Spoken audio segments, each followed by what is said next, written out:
Fran, so great to have you on Perko's podcast. Thank you so much for your time and for joining us today. How are things in Atlanta, Georgia for you right now? Excellent. We actually had a really lovely weekend, and it's always nice this time of the year in Atlanta before it gets too hot. Yeah, I bet. Yeah, before the summer heat kicks in. Yes. Hey, Yes. before we get started, you obviously don't have a Georgian accent. Your accent is not from the southern part of the U.S., and we'll get to that in your journey here in just a minute. But before we get to that, I have a quick series of questions to get to know you a little bit that I'd love to ask you. They're either or questions. We like to refer to this section of the podcast as 60 seconds with Perko. So we'll take a minute just to get to know you with these questions really quickly. So I'll give you two options. You just tell me the first one that comes to your mind. So we'll start with this one. Coffee or tea? Definitely coffee. Okay. Apple or PC? Apple. Okay. I knew this is why we're such good friends. Beaches or mountains, Fran? Definitely beaches for me. Okay. Dogs or cats? Dogs. Netflix or YouTube? Both. Both. Okay. Really? Equally? That's interesting. Yeah, I think so. Yeah. All right. Call or text? Text more now than I used to. Okay. Yeah. So the best way to get a hold of you is to text you. I like that. Yes. Podcast or music? I think I'm still more of a music girl than a podcast person. Okay. That's disappointing because we're on a podcast, but that's I okay. know. I'm just, old habits die hard. Yeah. Cake or pie? Cake.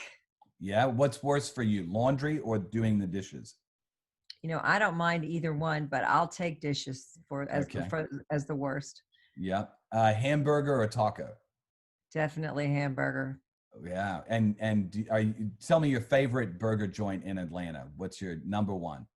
I just like Marlowe's. There are like 14 of those here, and they make a good burger. Okay, good to know. Next time I'm in Atlanta, I'm going to make sure I grab one. Passenger or driver? I like being a passenger. Oh, really? Okay. Yes. Interesting. All right. I don't have good eyesight, so it's best if I'm a passenger. Yeah, for sure. And best for everybody on the road and in the car. Yes, exactly. Yes. Yeah. So at the movies in Australia, we call them lollies, but in the US, you say candy. Lollies or popcorn? Popcorn. Okay. Are you a saver or a spender? I do both, but I think I'm more of a saver. Okay. City or countryside? I live in the city, but I prefer to relax in the countryside. Interesting. Yeah. Shopping online or shopping in a store? I have become an online person. Yeah. Just the convenience of it. And, yes. Yeah, love it. Working alone or on a team? I like both. I like a great mixture of that. I couldn't do one or the other. I like both. Yeah. And then final question, pen or pencil? Pencil. Oh, okay. Really? I like to erase if I make a mistake. Yeah. I'm with you. And this podcast, by the way, is not promoted by or sponsored by this little advertisement. I like to erase when I make a mistake. So I got onto the friction erasable ink pen several years ago. And a guy named Michael Hyatt, who you've probably heard of, got me onto it. And so I have a pen that I love, and I only use this one particular type of pen. But yeah, erasable ink, it's so handy, so handy. Like, I've gone paperless in the last year, and I love my iPad where I can erase with my pen on, on my apps. So that's a happy place for me. Love it, Fran. Well, listen, as I mentioned before, you are not a native to Atlanta. In fact, if people really listen carefully, they can probably hear a little Long Island in that accent if they listen carefully and long enough. So Fran, give our listeners a little bit of your journey, where you're from originally, but then also kind of your career path, because you've spent time in the business world, for-profit, you've spent time in ministry and not-for-profit, and you've spent years now, 20 plus years coaching in all of those spaces. So just give us a little bit of background on who you are and your experience. Well, I did grow up on Long Island and went to grad school in business in the Midwest Okay. at Purdue. And during that time, Time Magazine said that the place for up and coming professional people was Atlanta, Georgia. And I thought the weather down here was good. I thought that the environment was good. I came down to Atlanta in 1975. The population was 1 million. It is now 8 million. Wow. It's pretty amazing. During that time, my family all moved down from New York, and for the last 30 years, my extended family has been here as well as me. So it's home for me.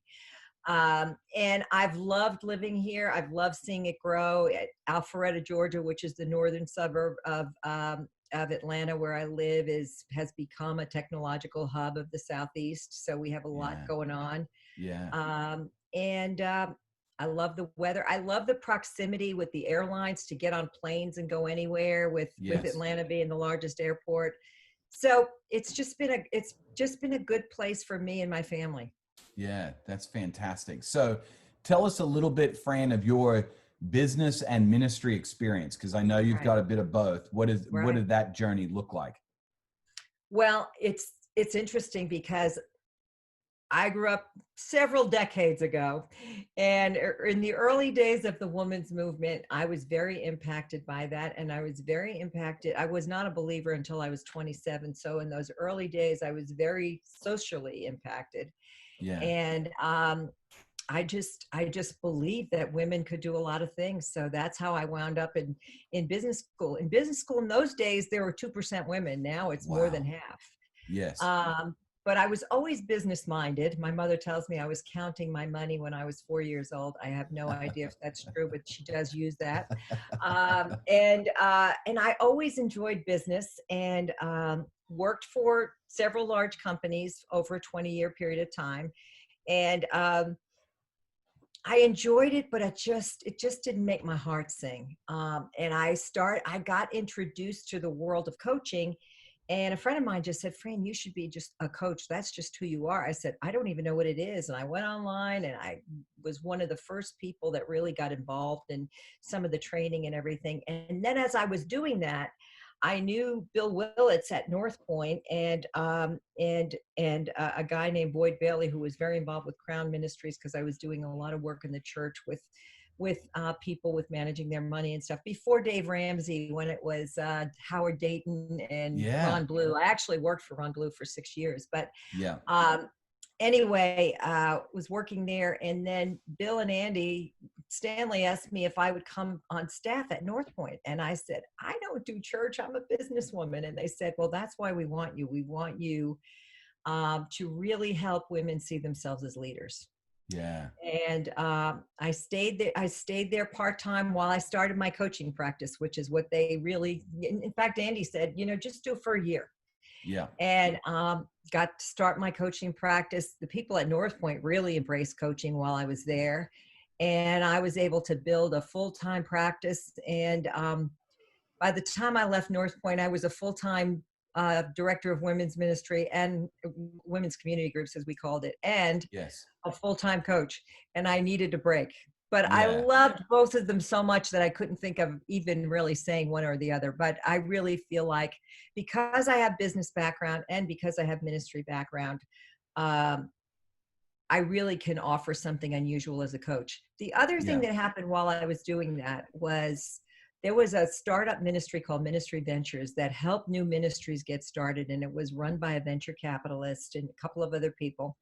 And I was the first coach / COO to help startup ministries do their strategic plans, their donor development, all those kinds of things. So I got to know the world of nonprofits, the world of churches. When I worked for Ron Blue, I got to know the world of donors. So I just have had the beautiful experience of really knowing both business and ministry in a deep way.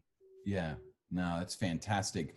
Well, Fran, you and we first connected through your coaching business, and primarily we worked together on a lot of team dynamics. I would say was probably the major focus. Although we worked, you gave me coaching in a lot of different areas, and I'm incredibly grateful still today for your influence and just your time and investment in my leadership and in the teams that I was leading. One of the things about our podcast is we say it this way, that we think people can reach their strategic, professional, personal, spiritual goals, and at the same time do it without losing your soul. As a leader, I think most great leaders would understand and realize that you only reach those big goals if you develop a team of people around you. Alone, it's very difficult to reach any sort of goals. But with a great team around you, it's much easier to accomplish those goals. Why has that been so important to you, this idea of working together with teams, helping them to discover who they are on teams and working together? And then I'd love to know why that's been so important to you, but then also what are some of the go-to tools that you have helped leaders with in getting to know their teams better and just working together more effectively and more efficiently? Well, there aren't a lot of coaches who do work with teams because it's harder work. But actually, the first 10 years that I did coaching, I worked with individuals. I worked with some teams, but it was really all around emotional intelligence and, self-leadership, intentional living, and all those kinds of things. Well, in working with emotional intelligence, I realized how few people were really that self-aware. Yeah. And we can become more self-aware by taking assessments, which, I use a lot of different assessments. Yes. But really what I learned is people became more self-aware when teams became more self-aware and more committed to the other person. Because prior to that, if we're not self-aware and we've got a person on our team who's like the opposite of what we are, we kind of get our feelings hurt when they act like themselves because they're not like us. Yes. And what I found is the reflection of that and helping people understand that that's actually healthy and that's actually good for raising self-awareness, and that's actually good for bringing out all different skills and perspectives and just understandings on a team. So the first thing was teamwork. Really, if you let it, raises self-awareness of people. But then the other thing that I felt like people needed to really learn, and myself included, is that different is good. Yeah. And different, if somebody approaches a problem from an analytical perspective and you approach a problem from a relational perspective, our tendency, if we're not educated in both emotional intelligence and team, is to think that person's wrong and we're right. Yeah. And that certainly is not the case. And it really helps us look at everything from a broader perspective. And I think part of what happened with my own passion about teams is that I learned that teams taught me a lot over time. And it was really one of the major areas that I grew in. I remember working with a person who was opposite of me, and I would say something and I would look over at her and I'd say, what am I missing? And she'd tell me all these things I was missing because my perspective was just so different than hers was. Yeah. So I started learning that. And then about, I don't know, maybe 8 years ago, Patrick Lencioni, who really has the kind of textbook on team, which is the 5 dysfunctions of a team. He teamed up with Wiley, who's an assessment expert, and they developed a tool called the 5 behaviors of a cohesive team. And it is kind of a relational audit of a team. Yeah. And it enables people on a team to rate themselves in terms of trust, conflict resolution, commitment, accountability, and results. Yeah. And most people think that a team is good if they have no conflict. And Lencioni introduces the fact that if you don't enter the danger and resolve the conflict, you're really not a good team. Yeah. And that resonated with me so much. And so one of the things that I love is really helping people understand what a healthy team is. In fact, he said during this virtual time that we're in right now and getting more and more virtually connected, is that if you're not resolving conflict virtually, your virtual meetings are not where they need to be. Wow. Because our tendency on virtual meetings is to play nice instead of what we do person to person. Yes. So I loved that he made that clarification, and he just continues to be a person that I trust his writings for teams. You know, he's written a book called The Ideal Team Player that's excellent. Yeah.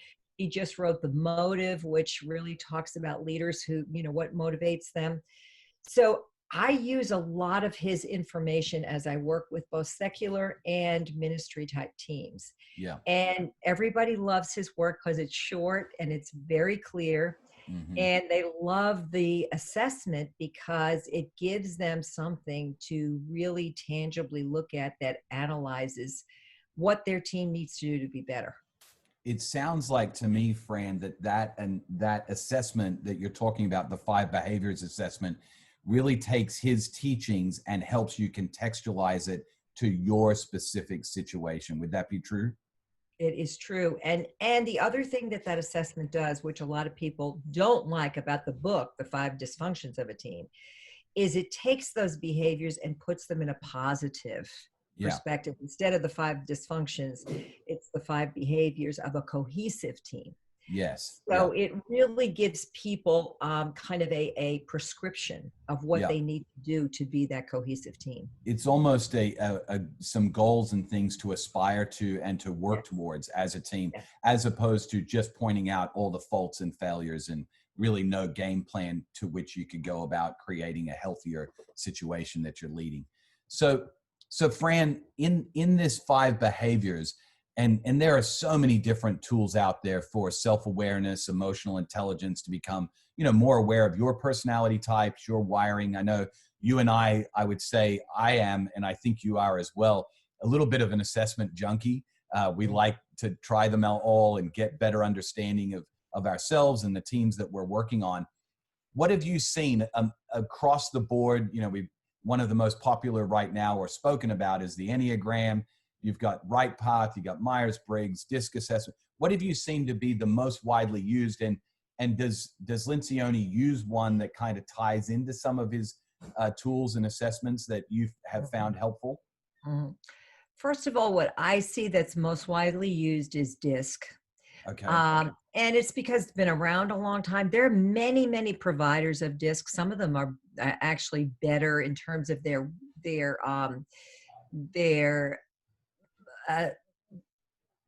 description of different personalities.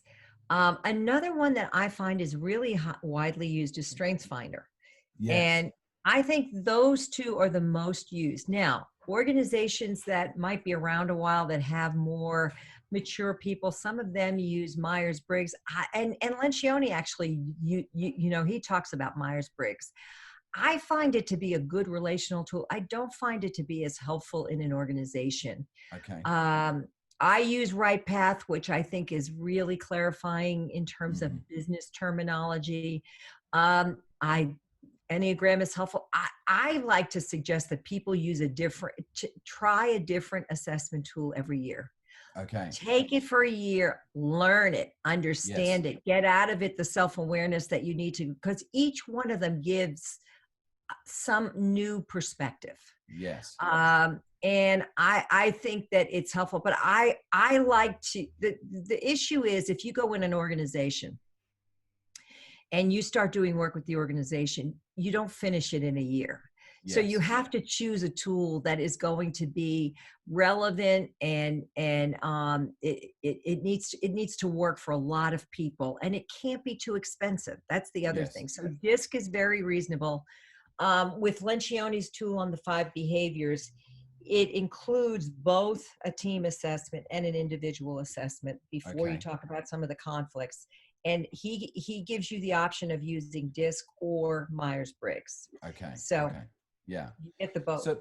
So for the sake of this conversation, Fran, and again, we could take this in any direction as far as assessments are concerned, but for the sake of this conversation, I'd like for you to unpack for us the 4 quadrants of the DISC assessment so that people get a baseline understanding of what we're talking about with different personality profiles. And then could you also touch on, because you mentioned this, and I think this is so key, we oftentimes think that we're in conflict because the person on the other side of the table or the other side of the screen in a meeting has a totally different perspective than us. And it's actually very complimentary that they have a different perspective when you think about filling out an entire team. So maybe walk us through not just the 4 quadrants, the different types, but maybe some of the classic conflict situations that those 4 quadrants might find themselves in working with different personality types. Awesome. So, well, since DISC is DISC, let's start with the D. So the D, and by the way, I'm a DI. Okay. And which means I really have to monitor the strength that I have in a room. But anyway, so people who are D are typically the dominant people in the room. They're very confident, direct, forceful. I like to say that Ds are seldom right, but never in doubt. That's the way Ds are. We think we know everything, and we think we know everything best. We're typically motivated by power and influence, success. We always keep score on things. If other people are just kind of moving along, we're checking to make sure that we're hitting the stats. We fear loss of control. We fear vulnerability. And right now, as empathy is becoming more and more important in the workplace, a lot of people who have that D personality have a really difficult time expressing empathy, expressing vulnerability, and it's really something that Ds like me have to work at. Yeah. And we are limited, very limited, by our impatience and our insensitivity. Yeah. So that's a D. And like I said, I'm a DI, which most of us can be both. Yeah. Yes. So then a person who is an I is more of an influencer, not necessarily looking to be the leader of everything, but to be an influencer, very comfortable with that influencing. They're usually very charming, enthusiastic, optimistic. In fact, more I's have positivity in StrengthsFinder than anybody. And typically I's think everything is possible until it isn't. And it's just, and I like to say that, with God, all things are possible. That is the mantra of an I. Motivated I laugh, Fran, because as you're saying, they think all things are possible until they're not. That is so me, because I'm an ID, and I'm quite a ways from the center of the circle. So my ID is even more exaggerated than maybe somebody closer. So Yes. Yep. And we need that in an I, because most people give up easily. So the I is the person in there who's saying, we can do it, let's do it.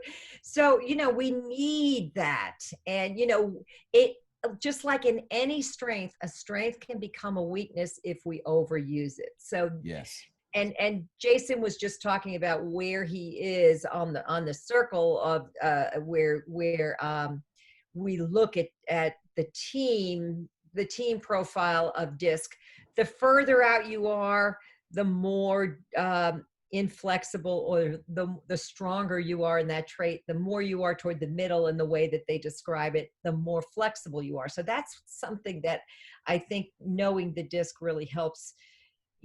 Very few leaders, the higher up the organization, typically the less flexible, the more dominant they are. Yes. And the people who work for them just shake their heads, but the reality is, I remember when Peter Drucker used to say that most organizations are started by monomaniacs with a mission, way back before Lencioni and when Drucker was the only writer around this stuff. Yes. Monomaniacs with the mission, those are the people who are very strong. Yeah. So I's are motivated by relationships and social recognition. Jason knows everybody. As I've known Jason over the years, he knows more people in the organization than most others. I's fear rejection because they're so relational, and they fear disapproval. They don't want to be disapproved by anybody. Yeah. And then finally, the downside of being an I is that I's are typically impulsive and disorganized. And disorganized, unless of course they learn how disorganized they are early in life and find great teammates to help them out with that. And that's the key to this self-awareness, is not kind of pushing the downsides of any positive personality characteristics under the rug. It is accepting the fact that you're not all things to all people, and you surround yourself with people who are different than you are.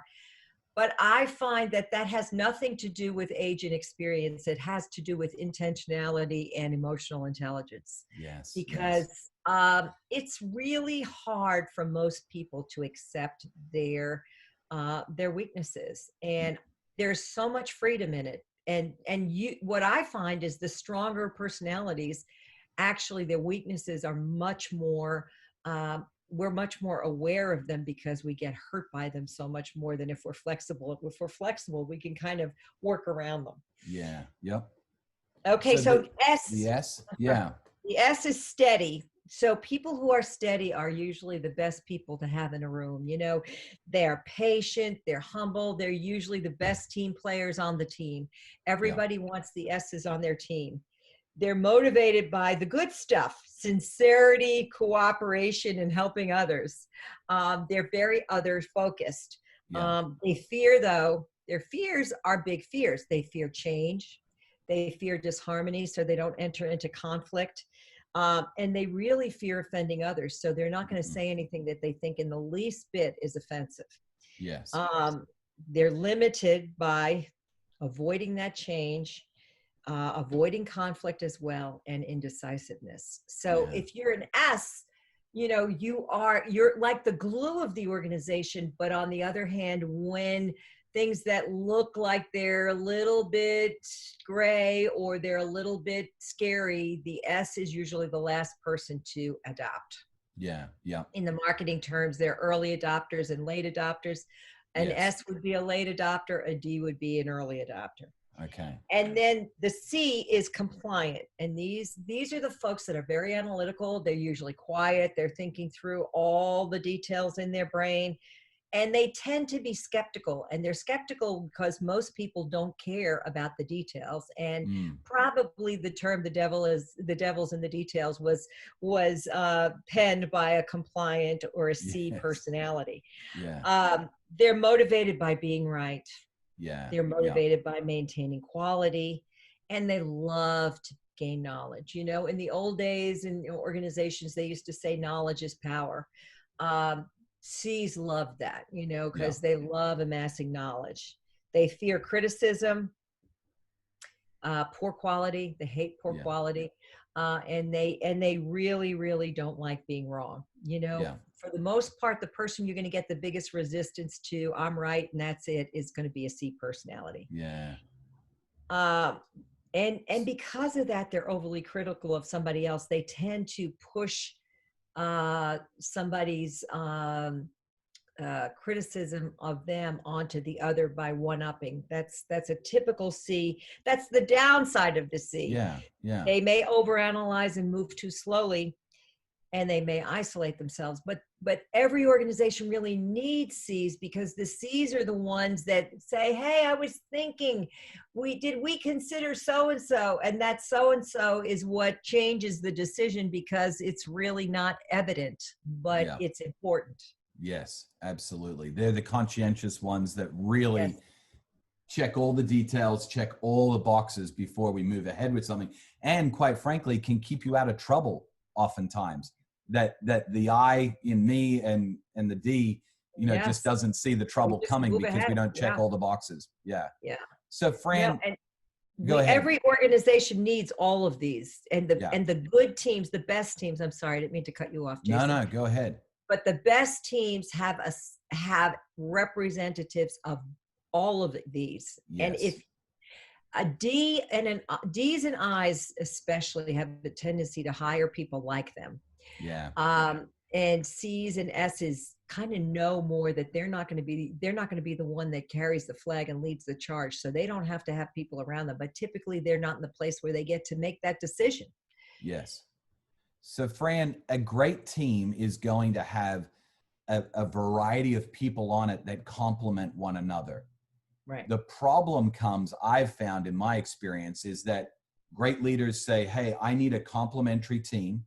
and I'm going to put together a team that fills in my gaps and my weaknesses and each other's and that kind of thing, so we can all accomplish the goals that we're setting out to accomplish, which is fantastic, except for when we don't work well together, except for when conflict comes, which it always does when you've got teams that are not all exactly the same. So walk us through, Fran, each of the quadrants from your perspective, maybe the high level areas of conflict to be paying attention to. If I'm an I, or you're a D, or someone's a C or an S, what are the high level conflict areas they need to be paying attention to the other three quadrants? Mm-hmm. So is your question, for instance, me as a D, are you saying I need to be outwardly focused at the S's and the I's and the C's? Or are you saying that what do I do to change my behavior well, I guess that's the same question. How do I change my behavior with these different folks? How do I enter into conflict or approach things? Okay. Yeah, as a D, you're going to naturally conflict with I's this way, S's this way, C's this way. You need to be aware of that. Okay. All righty. So I think that one of the things that to me is a sign of somebody that's emotionally intelligent is if they can approach something based on the person they're talking to instead of based on how they like to. So what Jason is asking is, how can I, as an emotionally intelligent person, be more effective in my social skills, knowing other people's profiles? Yes. So as a D talking to other Ds, I've got to be careful that I don't compete with them. And I've got to be careful that I listen well and I don't get put off by somebody that is just like my personality. And by the way, that's true for all, but especially Ds. Yeah. When I'm with an I have to be aware that my tendency is to be more literal and theirs more figurative in what they say. They may say, we're going to do something.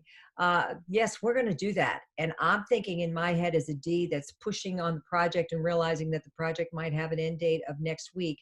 I'm assuming they think they're saying they're going to do it next week when they're just saying they're going to do it sometime. Eyes are usually not very specific in their conversation. They also have a tendency to not follow through. So if I'm working with an I want to make sure that I have checkpoints and we're rocking and rolling together. Yes. A steady person, I want to make sure that I listen to that person. That person is typically the quieter person in the room, the person that's thinking about the impact on both relationships and results. Most of the time more on relationships, but they're thinking about getting the project done. Whereas the I is thinking just about getting people marshaled and organized. The S is thinking about moving people along and continuum to get something done. So I'm thinking, okay, am I tapping into that person? And is that person resistant to change? Is that person with me? I want to make sure I engage that person in the conversation because they may not be bought in. And Lencioni has a wonderful term. He says, without weigh-in, there's no buy-in. Yeah. So the S's are the ones you have to be really particularly cognizant of the fact that they're weighing in. So and then Fran, in that case, asking, what are you thinking questions? Yes. What's your perspective on that? Because they may not offer that on their own. You may have to get that out of them. Yeah. Yes. The S's are the ones you want to ask, what am I missing? Yes. Because the S's are sitting there and they're thinking about harmony. They're thinking about how can I say what I want to say without making people mad? And typically you're missing that wonderful characteristic they have to do that. Yeah. Fantastic.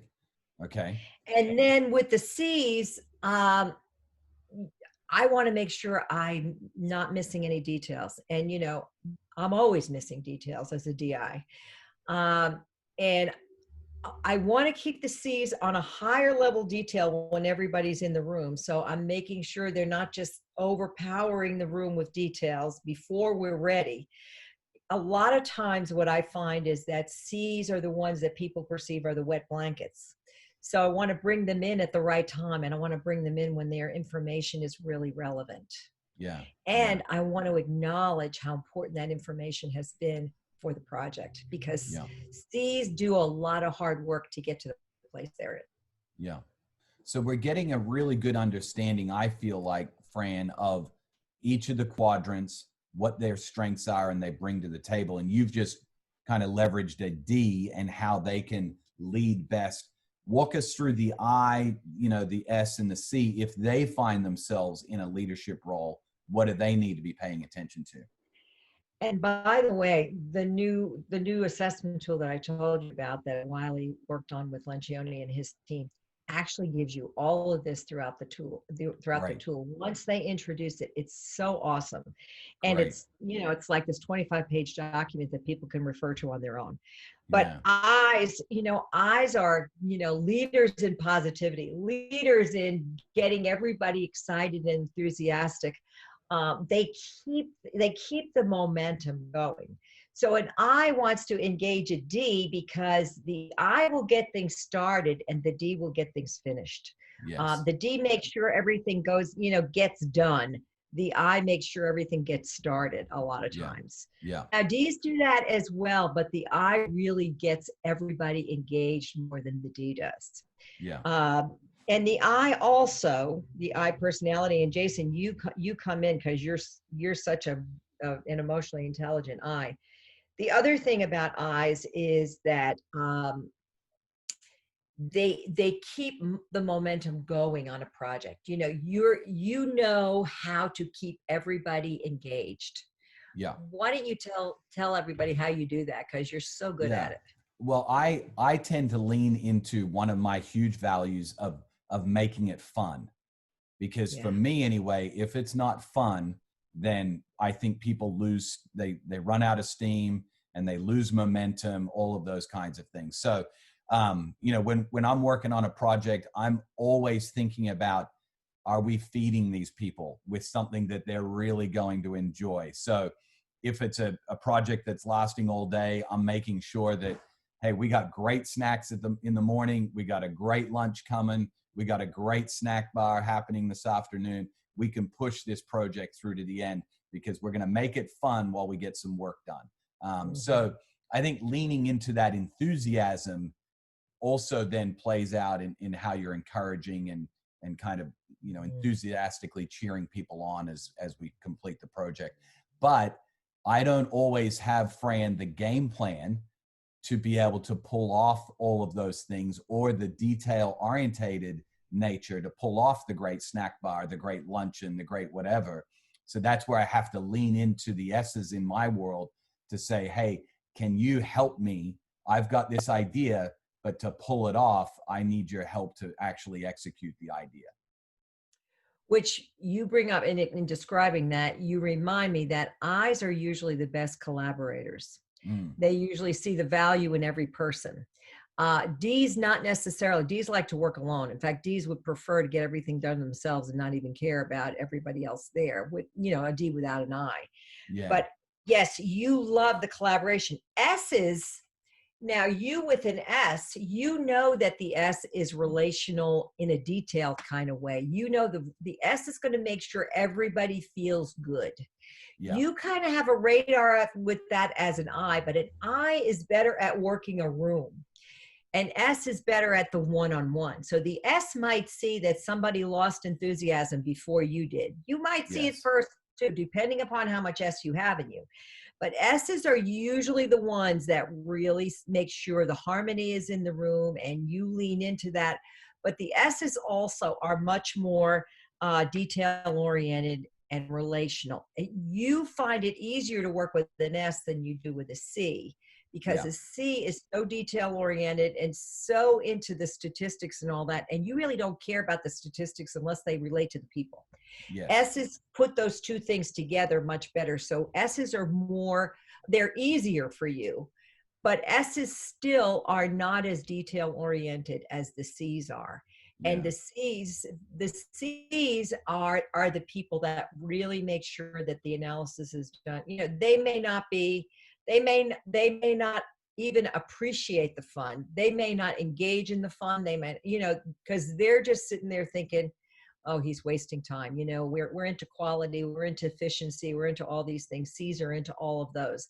And many times the C's are the ones that get the behind the scenes work done and see the meetings and the collaboration as a necessary evil. Yes, yes. Yeah. So the C's in my world, Fran, oftentimes are people in financial roles or administrative, data analytics, that sort of thing.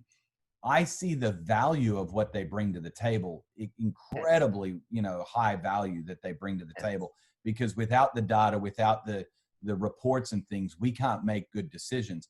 I would just say, because they're so much lower relationally, I don't, as an I, connect as well with them as I do a D or an S. Yeah. Correct. And I think actually DCs are the hardest personality types to get along with, Okay. especially if you're an I or an S. Yeah. But I actually sometimes just get tired with a C, because C's require so much information before they'll move, and they'll overanalyze things, and as a D, that's not attractive to me. But I have to pull myself back, and I have to say we can't move forward without this information. Yeah. And you're absolutely right. And in terms of them being accountants in today's world, with metrics, with all of these measurements and everything, the C's are in organizational heaven because Yes. they're so needed. Yeah. Yeah. And the key for the I and the D, Fran, is to help the C maybe not fall into that paralysis by analysis syndrome, where they just get so stuck in not having enough data to make a decision to move forward. But hey, we've got enough and we can move forward, and maybe lean in that way a little bit. That's one. And the other one is to interpret the data relationally. Yeah. And I think that's being, that's a team situation, because without the data you can't interpret it relationally. But the problem is the data cannot be analyzed in a, what's the word I'm looking for, in a vacuum. Yes. And Yes. that's sometimes like I had somebody say to me, I need a staff accountant. I don't want a bean counter. I want an accountant who can talk to the people in the organization about the business and the financials. Yes. And So I think that's what, or a lot of schools are training people for that, but it's not a comfortable place for a C. yeah. So that would be, Fran, then you're probably looking for somebody that maybe is a little bit more of a CS, leans a little bit into that S Correct. relational side of things, Correct. as opposed to that CD who, Correct. is probably not going to connect well with taking the data and turning it into terms that people can understand and use it to make decisions. Yeah. Right. And CDs or DCs, they're really good in businesses that require precision. And there are a lot of businesses that require precision, in any kind of technology business and any kind of building business, just there are a lot of businesses that require precision, and DCs are great in those businesses. Yeah. ISs are not necessarily. Yeah. No, that's good. So, Fran, I think we have the C that you still want to go around and just talk through each of their kind of things to be aware of when working with other parts of the quadrant. Okay. So C's with D's, a lot of times a C needs to ask for some time. Okay. Now, a D will say, how much time? And a C has to be able done. We got to get this done yesterday. Yeah. A C has to say things like, can I sleep on this and get to your office in the morning? Or can we, we meet on Friday? Can I get back to you on Friday? They've got to give an end time to that, and it needs to be reasonable for a D to be happy with a C request. Yeah. Okay. But C's typically don't request that, and they need to, because it really is a good thing to do in an organization. Yeah. C's with I's usually get frustrated with each other. Like you said, C's are hard for you. C's feel like I's just go out and play and have fun, and they're really not serious. So C's kind of have to say to themselves, okay, if it weren't for these people, we wouldn't have the team effort. We wouldn't have cohesive directives. We wouldn't have those kinds of things. So C's have to kind of adjust to that. But just like an I doesn't typically appreciate a C typically doesn't appreciate an I. And then S's, it depends. A C has radar for whether the S leans a little bit more relational or a little bit more detail oriented. And S's kind of do that. And usually the S's and the C's love to work together. And they're usually people who are knowledge workers, and they're usually people who are in very specialized areas. So S's and C's work well together.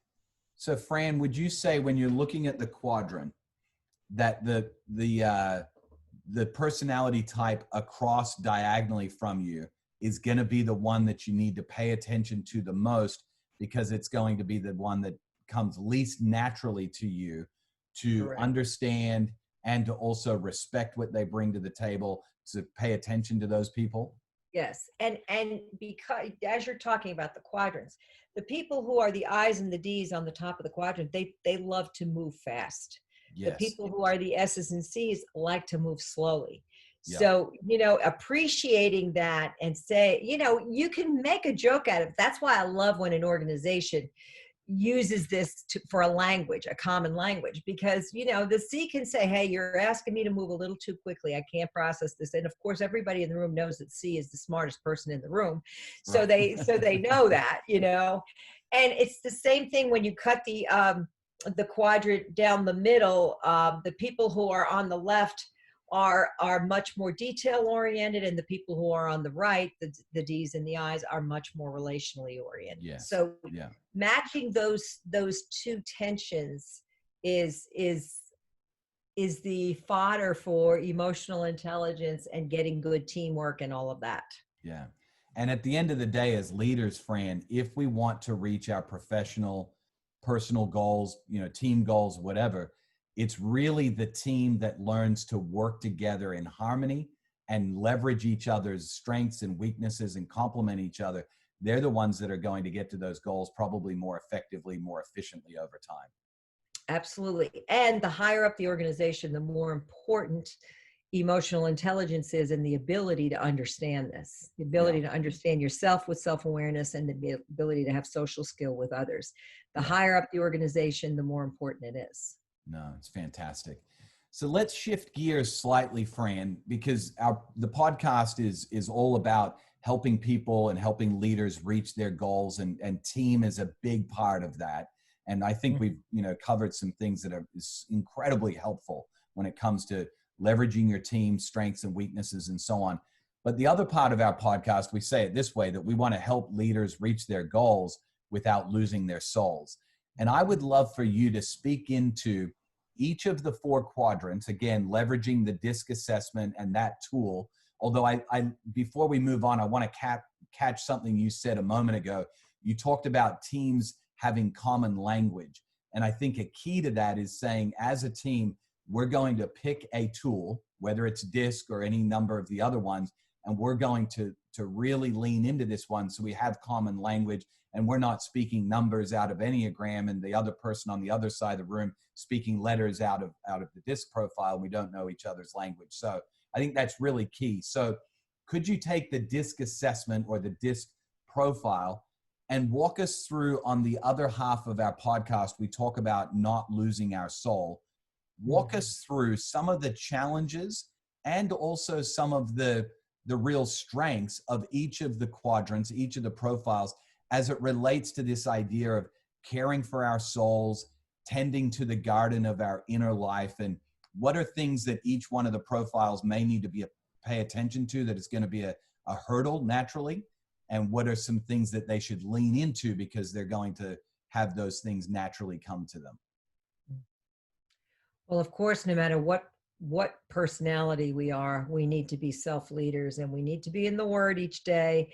And we need to have, I can't go through a day without starting with some short devotion, some kind of reading of the Word, just some way to get myself centered, because it it's what gives us that peace that passes understanding. And no matter what profile we are, if we don't walk around in inner peace because we love Jesus and we know him and we know that he's got it all in control, I don't care what personality you are, it's not going to work. Yeah. Second thing I find myself saying sometimes, and I try to catch myself, is our prayer lives. Do we pray without ceasing? I try to pray with every one of my clients. What do you do during the day where you stop to pray? No matter what personality you are, to me, it keeps me grounded. And it doesn't have to be, any kind of prayer itself. It could just be, oh God, please help me. I recently had a back injury, and I went from God help me to God, I know you're going to use this for my good and the good of everybody with me. So just help me to have that perspective when I'm in this pain right now. Whatever it is, checking into the Holy Spirit, to me, is that soul care, no matter what our personalities are. Yeah. And I think a lot of people have to have a time in their lives where they go for counseling, they go for coaching. It's just really hard to get to flourishing. That's one of the terms that's used commonly today, flourishing in any personality, without really resolving issues of the past, which is counseling, and then having somebody with you to go forward, which is coaching. And, that can be various forms, but I think that soul care is so important, to have somebody that you're walking through life with that really knows you and can challenge you. I like to say friends don't tell friends. I wish it weren't true, but the people that I talk to every day, they tell me they have nobody speaking into their lives. They have nobody listening to them. Yeah. They are not listening to anybody else. So that listening part of whatever personality we have, I think, is really important soul care. But yeah. If we look at each of the personalities and we look at the dominant people, or the Ds, Ds are not happy unless they're accomplishing something. Yeah. Some people will call a D a workaholic. I like to say that a healthy D is someone who is always accomplishing something, but is learning to have fun with it, is learning to not be tense with it, is, if you have to do errands around the house, you bring the kids with you, or if that's fun, or yeah. you engage other people. You don't make it a ritual, you make it something that involves relationships as well. I think that's very, very important for Ds. I also think it's very important for Ds to deal with conflict. Yeah. Ds have a tendency to just not blow up, but be so direct that they leave a wake.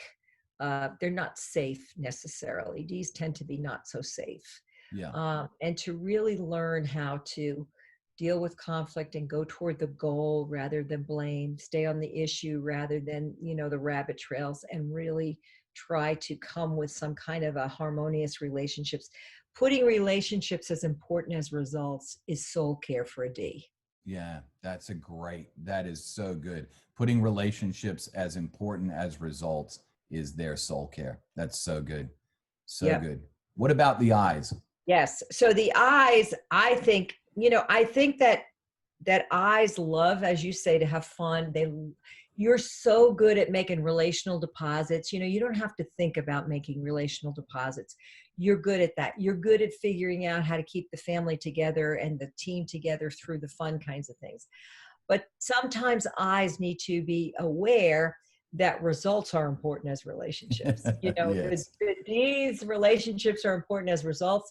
With I's, results are important as relationships. And what that means is they don't have to, like you, Jason, you don't have to do everything yourself, but get everybody engaged. Look at who does what and make that fun translate to results. I think that's good soul care, because I think if I's don't get results, I's get despair easier and discourage easier than some of the other personalities. Yes. Yeah. For me, on a practical level, Fran, I have taken the practice of Sabbath each week, and we've turned it into something fun. So we leverage Friday night's meal, which kicks off Sabbath for us. We happen to practice it on Friday evening through to Saturday evening. It's a massive party for us. Like, we celebrate it almost as close to like a birthday in our home each Friday evening to kick off that 24-hour period of rest and just literally doing only things that help us to reflect and delight in God's goodness to us. So that's our filter. Oh, awesome.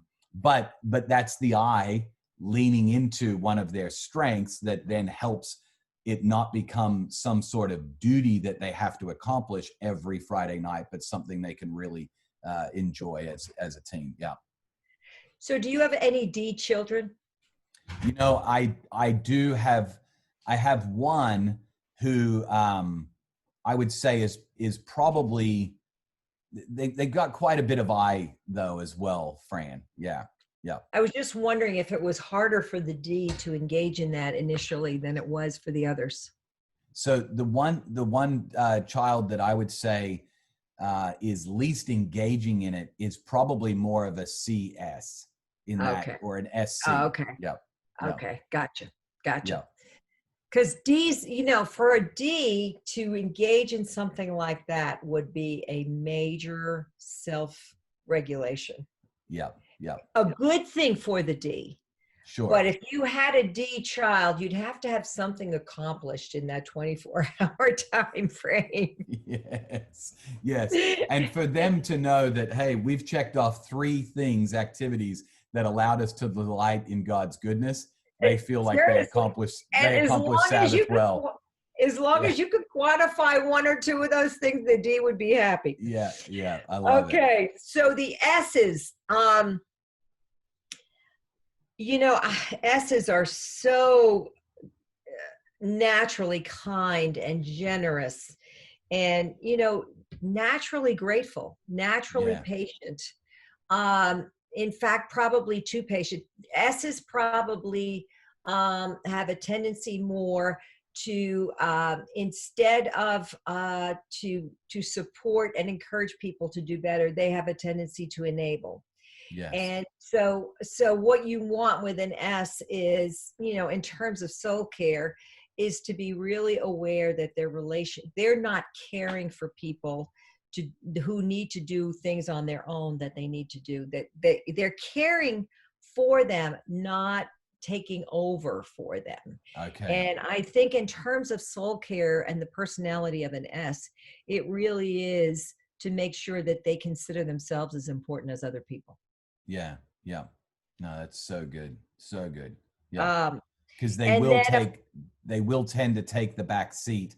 Yes. And not even make it a priority because they're prioritizing others' soul care over their own. Correct.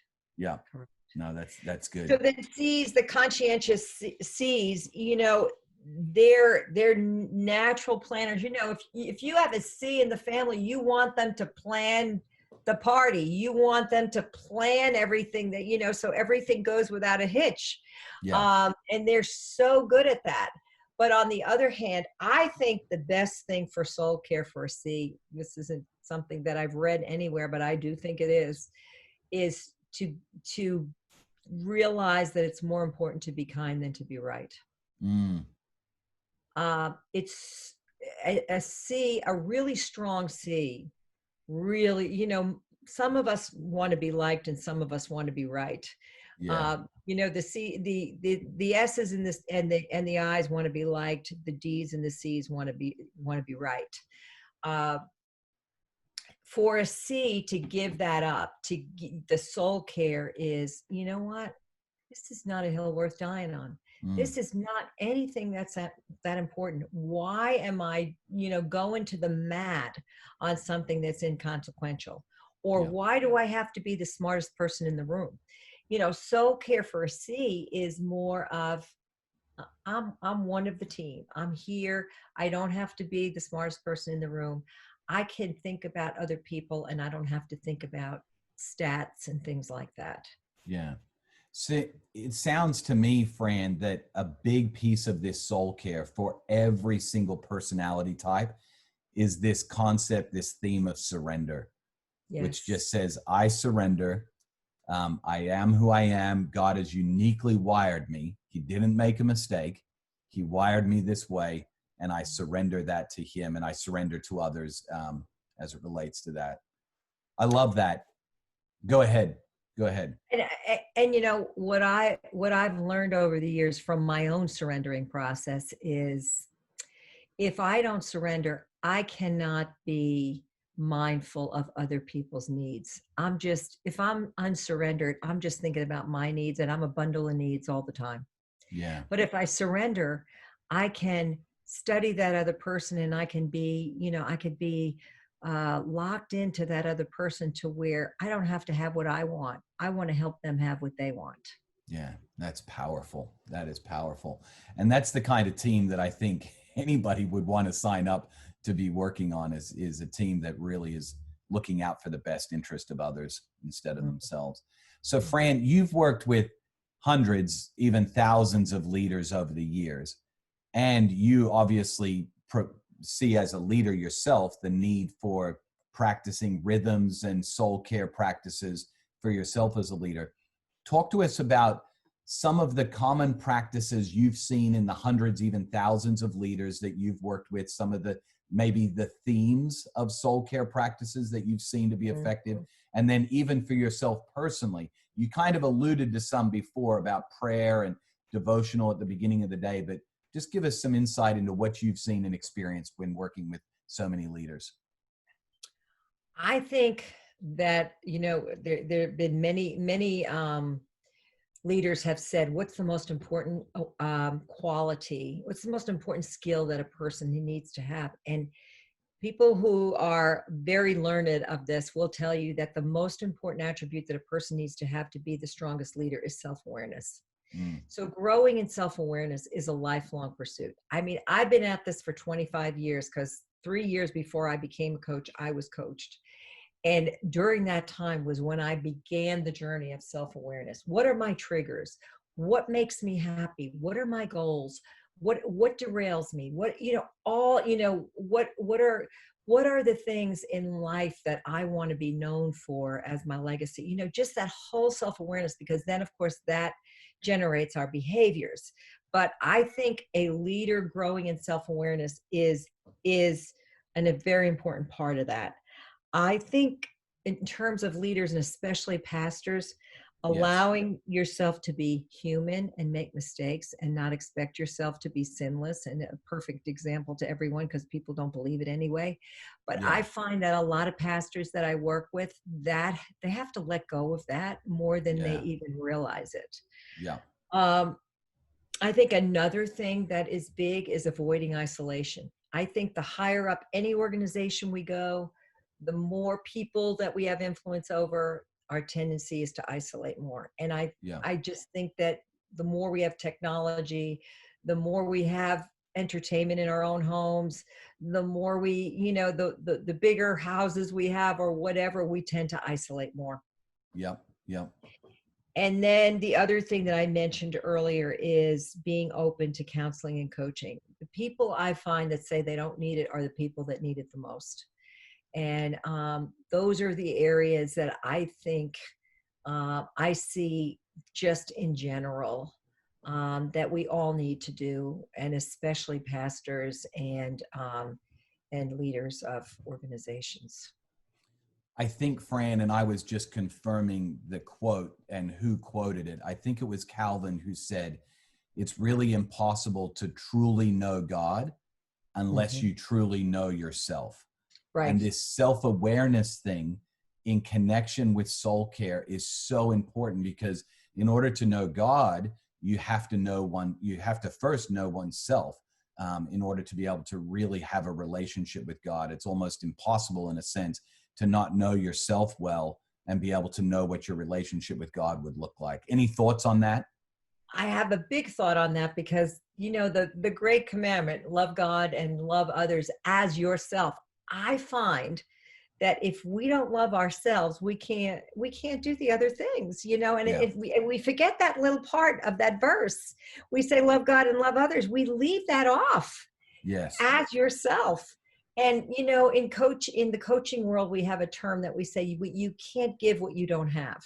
And that's really what this is. You, in order to be effective, we have to be personally effective. And, you know, I'm getting to a stage of life where I'm thinking about, you know, am I finishing well? And as I look around at people in my stage of life, I wonder how many of us are really going to finish well. Yeah. Um, you know, I certainly want to, and I know I have a long way to go to get there, but I'm committed to growing in it. Yeah. Well, Fran, this has been rich and dense. We've gotten through a lot of content. Are there any resources, because you've referred to a ton of things that you use as tools and resources with teams? Are there any resources that you would say to anyone listening who wants to know more about DISC or team dynamics and how to get the most out of complementary, you know, personality types on teams, or even this idea of self-awareness to help you grow in your soul care and your knowledge of God? Any resources you'd say, hey, these are the go-tos, guys, go check these out? Well, of course, any of Lencioni's works, I feel they all have a common thread and they're great for team. For Yeah. myself personally, 7 Habits of Highly Effective People by Covey, it's just Yes. coming out in the 30th anniversary edition, still sells over 1 million copies a year. It is a Bible in terms It's of a classic. self-leadership. Yes, It is. a classic. Yeah. Henry Cloud's works are really good for soul care and for integrity and for leading in businesses. I'm a big Jim Collins fan, Good to Great, and everything that he's written. Of course, I've read Andy Stanley's things. Yes. But you know, anything on emotional intelligence is really, you know, is really worth reading. Now, lately, Harvard Business Review, what they have done in terms of summarizing their articles, making them available. I mean, you pay an annual subscription rate, and I can go in there, and somebody says to me, "Tell me about conflict," which, by the way, is another area that I think is really, really important to be good at. But I can go in there and I can pull up 10 articles and I can just say to somebody, hey, why don't you check this one out? And then they can read at their own pace and they can enjoy it. Yeah. So the Harvard Business Review subscription is available online for those people that are listening and are not familiar with it. And then those other resources that you mentioned are primarily books that, you know, I happen to consume a lot of books through Audible, audiobooks, but you can grab them on Amazon or wherever you purchase your books. Fran, any final thoughts before we wrap up? This has been great. I really appreciate your time. Well, you know, people like me get to work with people like you, and it's a rich life. It's a privileged life, and I consider it a privilege to be here today. And Jason, you're an example of somebody that does great soul care. And I just love that you're taking something that you're so passionate about and sharing it with others. I just know others are really going to benefit from it. I know I have benefited from the things that you learn. You're so generous about sharing those things, and I've learned as much from you as you say you've learned from me. So it's definitely been mutual. So thank you for the time. Well, thank you, Fran. And I doubt that last statement is true. I feel like I've been the recipient, but I know you're very kind and very gracious to say that. So thank you so much for your time and for sharing your insights. I really appreciate it.